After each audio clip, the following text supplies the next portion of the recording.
Well, I think doing the movie, asking the question is the start, right? And also going there, involved, go there. Don't give your money to those ONGs, NGOs. Give to private people. I think it would be the best. Even like if you know some guy who knows some guy, that would be better than giving to the Red Cross. I have to say I'm sorry because I used to work for the Red Cross. Maybe like a few years ago, before even the earthquake. And if maybe you saw some people in the street asking people to donate money and stuff. So I used to do that before, and then I'm really sad about what they're doing. If you ever came to me and gave money to the Cross, I'm really sorry, but I won't be able to reimburse anyone here. But that's one thing, is to stay involved, right? And to do the work. You talk about the politicians, what they do. We have that minister, that new minister, which is a policeman. And his name is Julian Fantino.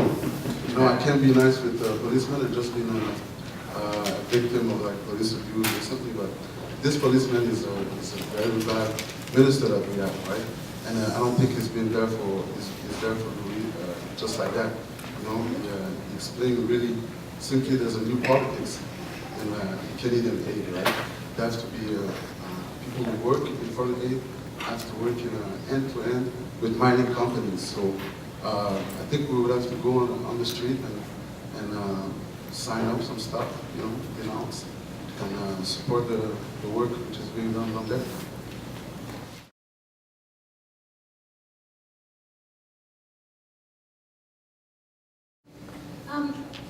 I think these things are simultaneous. Haiti is beautiful, and if you want to attract people to the region, you've got to have sufficient facilities for them to stay in. So you have a certain standard of living, and you're not going to go and hang out in an IDP camp and take out everything that's wonderful about Haiti. I mean, you're going to need facilities and hotels and resorts. You're going to need that to attract the people with wealth into the region so they can spend their money there. And the money that's flowing in for new building projects, I mean, it isn't mutually exclusive. I mean, there's a gentleman in the film who, Michael Capone, he's actually building something in a section of Haiti. I mean, he's in real estate. And so he is also a big philanthropist. I don't think it's mutually exclusive. I mean, the question is whose interest is it in? If you look at Congresswoman Yvette Clarke, she has the largest Haitian constituency in New York. She is incentivized to not only be concerned about Haiti, but it's her job to listen to her constituents. So if you go back to the earlier question about how do you get people to care, most change in the world is it bubbles up from the bottom. It's revolutionary, it's grassroots, and these screenings are one way that we go about raising awareness of what's happening in Haiti, because a lot of people just aren't aware. I mean, they haven't been, maybe they don't have any reason to go to Haiti, but they know about it on some level, and a film like this really shows you what's happening on the ground. And unfortunately, I mean, there's no way you wouldn't stop construction and stop building and do everything and repair this. I mean, it has to take place at the same time. So I would say it's happening simultaneously, and it's necessary. I mean, you have to rebuild, and you have to build things that are stable. A lot of the rebuilding in Haiti, some of these housing projects, if you will, they're not even worthy of anything. They're not built well, and so you still have these situations of the housing, which is so huge and so complicated with land rights and things like that. And in the film, we have 52 minutes to talk about something very, very complicated, and so we take a kind of a broad sweep over a lot of issues, and you could do 10 different films about tourism or about the housing or the land rights or the government, and we had to sort of pick and choose in this film.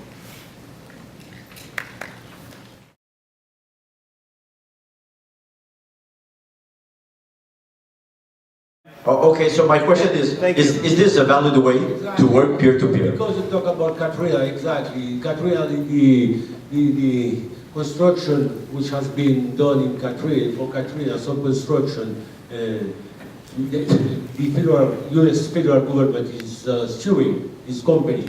And Clinton took this company to build some schools in a city near Port-au-Prince, Léogane. And the school, the students were sick and so on and so on. I mean, that's an example. But the movie is not trying to demonize I don't see that in the movie, trying to demonize the NGO. What they say, the NGO must be accountable, and there must be a government, not a planted government, and there must be some institution. Now it's too much and too many of these NGO. The movie not at all demonize them. It's trying to, they have to be accountable. It's a great point, and you're not the first person to bring that up. I think if you listen closely at the end of the film, we're not saying not to give, and we're never saying not to give.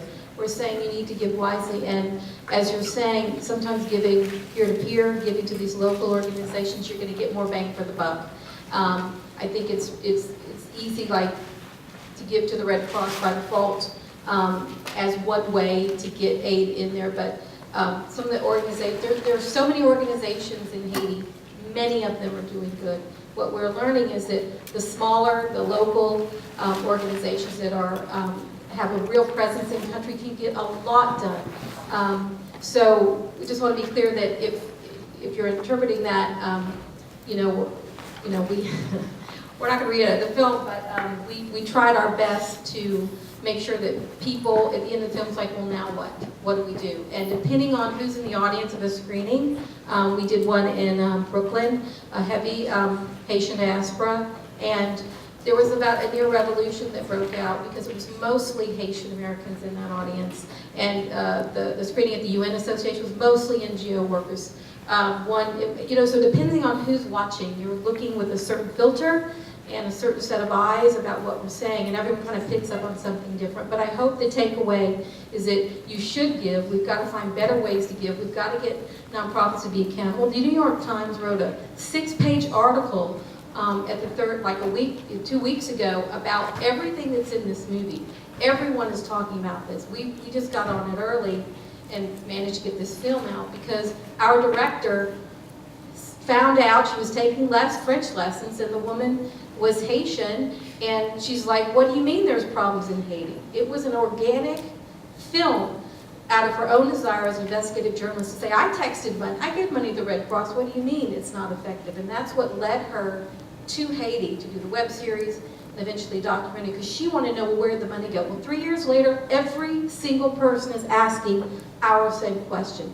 And so the answer is very complicated, and we've all got to work together to find ways of what can I do as an individual to shine a light on that. And you can start by, calling up the Red Cross if you gave to them, calling up Catholic Relief Services, calling up those organizations and saying, tell me where my money went and do not give me a pie chart.